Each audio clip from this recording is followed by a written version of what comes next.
Friends, இன்னைக்கு நம்ம சேனல்ல நம்ம பார்க்க போறது ஒரு சூப்பரான வறுவல் ரெசிபி, பாவக்காய் வறுவல். பாவக்காய்னாவே சில பேருக்கு ரொம்ப பிடிக்காது, யாருமே விரும்பி சாப்பிட மாட்டாங்க. ஆனா இந்த மாதிரி நீங்க பாவக்காய் வறுவல் செஞ்சீங்கன்னா கண்டிப்பா எல்லாருமே உங்க வீட்டுல விரும்பி சாப்பிடுவாங்க.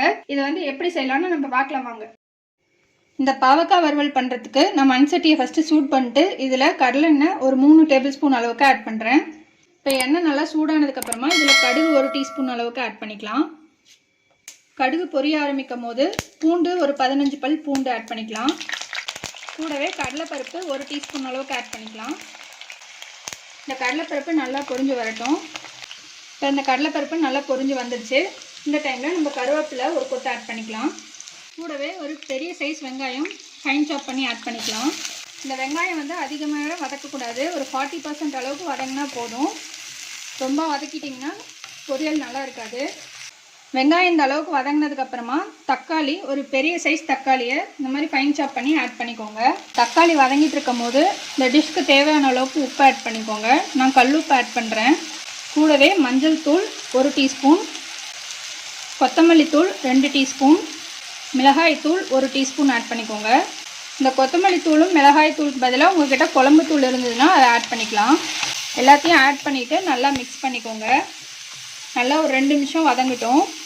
பாருங்க, இந்த வெங்காயம் தக்காளி எல்லாமே நல்லா சேர்ந்து வதங்கி வந்துடுச்சு. மசாலாவோட பச்சை வாசம்லாம் போயிடுச்சு. இந்த டைமில் நம்ம கட் பண்ணி வச்ச பாவக்காயை ஆட் பண்ணிக்கலாம். ஒரு 250 கிராம் அளவுக்கு பாவக்காய் ஆட் பண்ணுறேன்.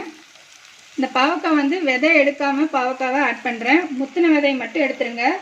பிஞ்சு விதையெல்லாம் அப்படியே போட்டு சமைச்சிங்கன்னா தான் டேஸ்ட் நல்லாயிருக்கும். பாருங்கள், இந்த அளவுக்கு திக்னஸில் கட் பண்ணிக்கோங்க. ரொம்ப தடிமனாக கட் பண்ணிட்டீங்கன்னா நீங்கள் வேகிறதுக்கு ரொம்ப டைம் ஆகும். இப்போ இந்த பாவக்காவை ஆட் பண்ணதுக்கப்புறமா நல்லா இந்த மசாலாவோடு சேர்ந்து மிக்ஸ் பண்ணிடுங்க. நல்லா மிக்ஸ் பண்ணதுக்கப்புறமா இதில் ஒரு 1/4 லிட்டர் அளவுக்கு தண்ணி ஆட் பண்ணிக்கோங்க. கூடவே கொஞ்சமாக கொத்தமல்லி இலை ஆட் பண்ணிக்கோங்க. ஆட் பண்ணிட்டு நல்லா மிக்ஸ் பண்ணிவிட்டு லிட்டு போட்டு க்ளோஸ் பண்ணிவிட்டு இந்த பாவக்காய் வேகிற வரைக்கும் நல்லா வேக விடுங்க. இப்போ ஒரு 10 நிமிஷம் போல் குக் ஆகிருக்கு. நல்லா பாவக்காய் வந்து ஒரு 80% அளவுக்கு குக் ஆகி வந்துடுச்சு. இதுக்கப்புறம் நம்ம நல்லா இதே மாதிரியே ரோஸ்ட் பண்ணிக்கிட்டே இருக்கணும். அப்படியே எண்ணெயிலே வறுத்துக்கிட்டே இருப்போம். அப்போ வந்து கலர் நல்லா கொஞ்சம் சேஞ்ச் ஆகி நல்லா வரும். அப்போ தான் வந்து இந்த பாவக்காய் வந்து கசப்பு தன்மை இல்லாமல் சூப்பராக வரும். இது வதக்கிட்டு இருக்கும் போது ஒரு 2 டேபிள் ஸ்பூன் அளவுக்கு நல்லெண்ணெய் ஆட் பண்ணிக்கோங்க. அப்போ வந்து டேஸ்ட் இன்னும் நல்லாயிருக்கும். நல்லா இந்த சட்டியில் ஒட்டி வரணும். அந்த மாதிரி நல்லா வதக்கினீங்கன்னா தான் இந்த பாவக்காய் வந்து டேஸ்ட் நல்லாயிருக்கும். கசப்பு தன்மையும் இல்லாமல் இருக்கும். உங்களுக்கு சாப்பிட்றதுக்கும் நல்லா டேஸ்டியாக இருக்கும். நிறைய பேர் வந்து இந்த விதையெல்லாம் எடுத்துட்டா தான் பாவக்காவோட விதை, அந்த உள்ளார இருக்கிற விதையெல்லாம் எடுத்துட்டோம்னா அந்த கசப்பு தன்மை போயிடும்னு சொல்லி அந்த விதையெல்லாம் எடுத்துருவீங்க. அந்த மாதிரி எடுத்துகிட்டு செஞ்சிங்கன்னா வந்து வேஸ்ட் ஆகிடும். அதெல்லாம் வந்து சத்தே வந்து முழுமையாக நம்மளுக்கு கிடைக்காது. ஸோ வந்து முத்தின விதையை மட்டும் எடுத்துகிட்டு இலசாக இருக்கிறதெல்லாம் அப்படியே போட்டு நம்ம குக் பண்ணியிருக்கோம். இந்த மாதிரி ஒரு டைம் குக் பண்ணி பாருங்கள், உங்களுக்கு ரொம்ப ரொம்ப பிடிக்கும். பாருங்கள், நல்லா இந்த பாவக்காவோட க்ரீனிஷ் கலர்லாம் போய் நல்லா ஒரு ப்ரௌன் கலரில் வருது. பாருங்கள், நல்லா இந்த மாதிரி சட்டியில் நல்லா ஒட்டி வருது. இந்த மாதிரி வர வரைக்கும் நல்லா வதக்கி எடுத்துக்கோங்க. இப்போ இதில் நம்ம கொத்தமல்லி இலை கொஞ்சமாக ஆட் பண்ணிக்கலாம். ஆட் பண்ணிவிட்டு நல்லா மிக்ஸ் பண்ணிவிட்டு ஸ்டவ் ஆஃப் பண்ணிவிடுங்க. அவ்வளோதான். பாருங்கள், நம்ம சூப்பரான பாவக்காய் வறுவல் ரெடி ஆயிடுச்சு.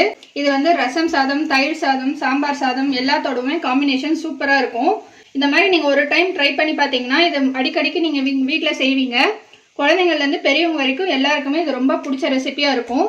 ஸோ ட்ரை பண்ணிட்டு உங்கள் கமெண்ட்ஸை போஸ்ட் பண்ணுங்கள், உங்கள் ஃப்ரெண்ட்ஸோட ஷேர் பண்ணுங்கள். எங்கள் சேனலை மறக்காமல் சப்ஸ்கிரைப் பண்ணுங்கள்.